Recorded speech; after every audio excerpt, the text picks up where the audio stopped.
The pH scale. We use the pH scale to describe the relative acidity or alkalinity of a solution. A universal indicator is used to determine if something is acid or an alkali.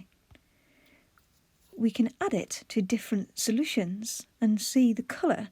The colour will correspond to the pH.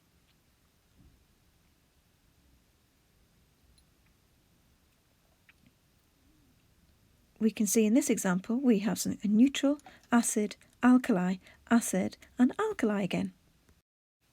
As well as using universal indicator to measure whether something is an acid or an alkali, you can also use a pH meter. Here it's an acid because we have a pH of 2. The colours of universal indicator correspond to places on the pH scale.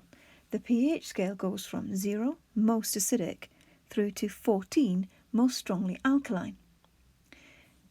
7 is neutral. All those numbers below 7 are all acidic, getting stronger as you go towards 0. Those numbers above 7 are alkali, getting stronger as you go towards 14.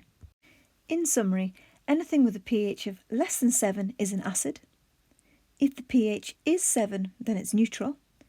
If the pH is greater than 7, then you have an alkali. You can measure those using a pH meter or universal indicator.